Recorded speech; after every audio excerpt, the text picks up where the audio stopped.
broadcast center in Los Angeles. This is KCAL9 News at 8. 8:21 here on the air. We're experiencing very strong shaking. Wow. I think we need to get under the desk. All right, we're going to go to break. We'll be right back after this. Wow. It's 24 hours later. A massive 7.1 magnitude earthquake jolts California. So that's why we keep on saying 1 in 20 chance. Well, this is the 20. Leaving a scarred earth. Everybody okay? Extensive damage.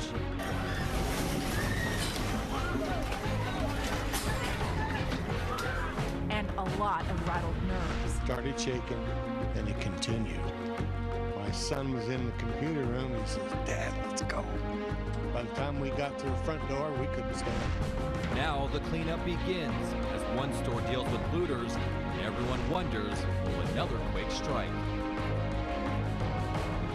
And good evening, I'm Sarah Donchie.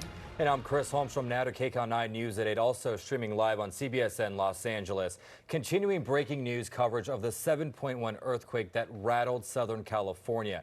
Take a look at this dramatic new video just into the KCAL9 newsroom. Wow. I mean, you could see the moment the 7.1 earthquake hit Ridgecrest last night. Our Greg Mills just got this video showing the pool turning into what looks like a tsunami, soaking that woman who was just trying to hang on until the shaking stopped. Unbelievable. The ground keeps on shaking. Thousands of smaller earthquakes are still rattling people's nerves. We want to get you caught up on the very latest information. Tonight, President Donald Trump is vowing to help California recover from 2 strong earthquakes that hit just a day apart.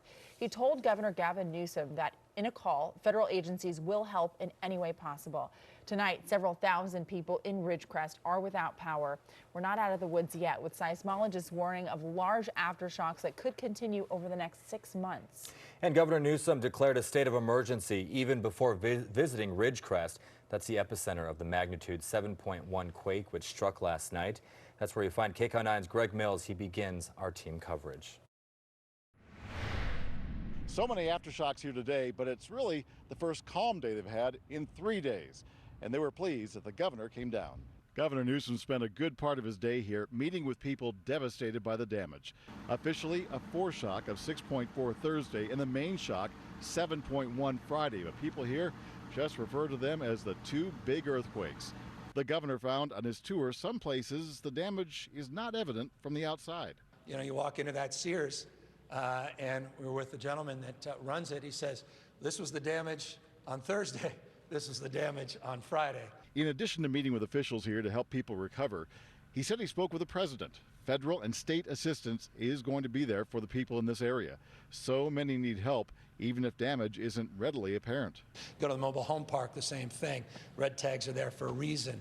Not just earthquakes they're dealing with here.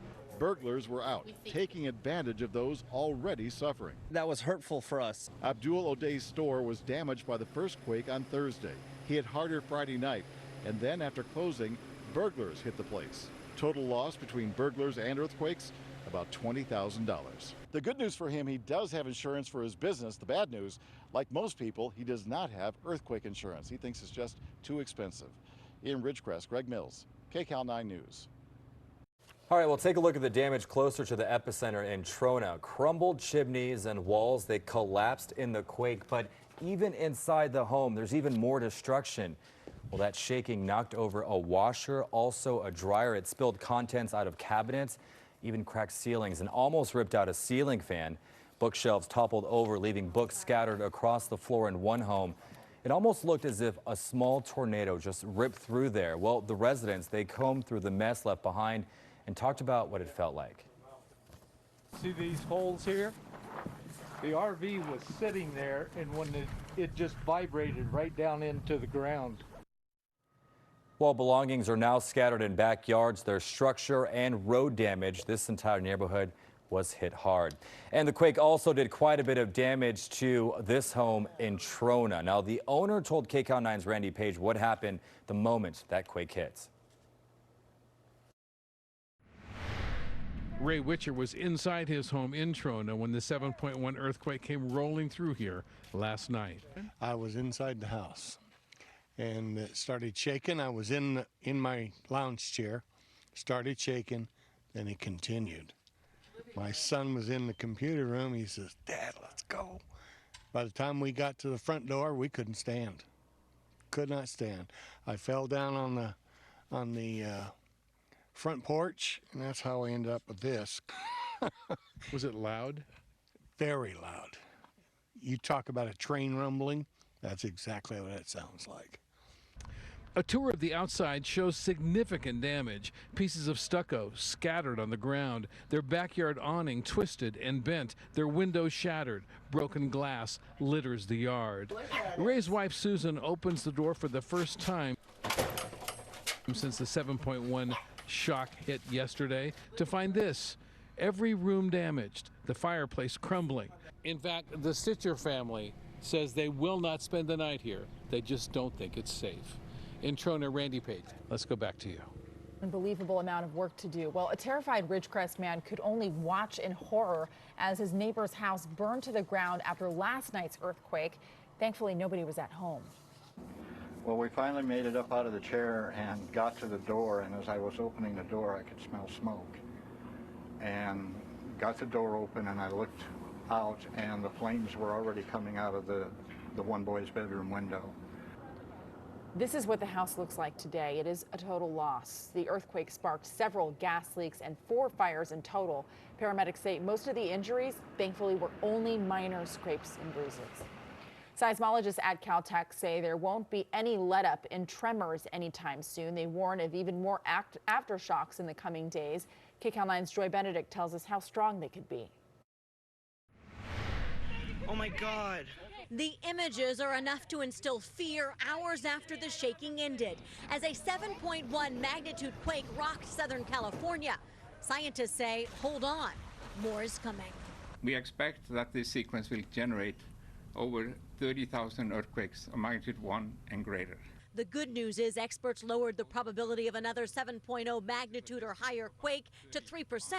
But the chance of feeling another quake stronger than a 5 in the next week is almost guaranteed. For a while, Ridgecrest was known as the earthquake capital of the world because they had so many small earthquakes. There are apparently numerous small faults running through this part of the state, and it's always been active with small quakes since seismologists started keeping track back in the 1930s. Scientists say all of this seismic activity up in Kern County is actually taking place on 2 separate faults. Take a look at this graph right here with each of these dots representing a foreshock or an aftershock clearly running in different directions. The good news is scientists say the energy from all these quakes is actually heading north away from the populated areas. If they were rupturing from north to south, then there would be more likelihood to have damage in, say, Palmdale or other areas that are a bit closer than, say, downtown LA.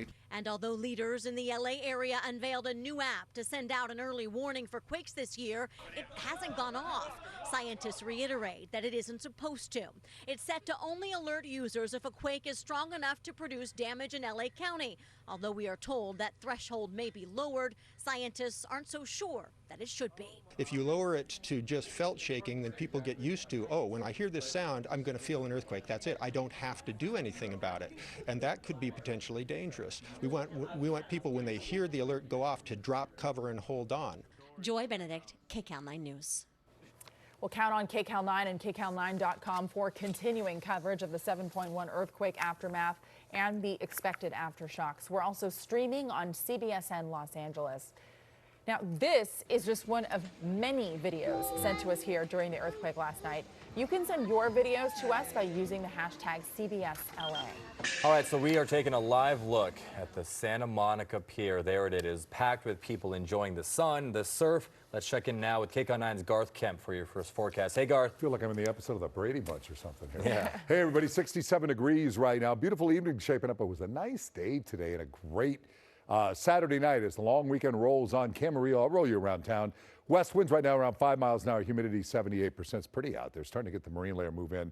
Long Beach, 66 south-southeast winds right now. If you're heading down to Long Beach and the Laugh Factory for some comedy, enjoy it tonight. Should be a beautiful night down just by the Strand. Perfect out there this evening. It's just been really nice weather. Lancaster, 79. West-southwest winds at around 15 and the humidity at 36%.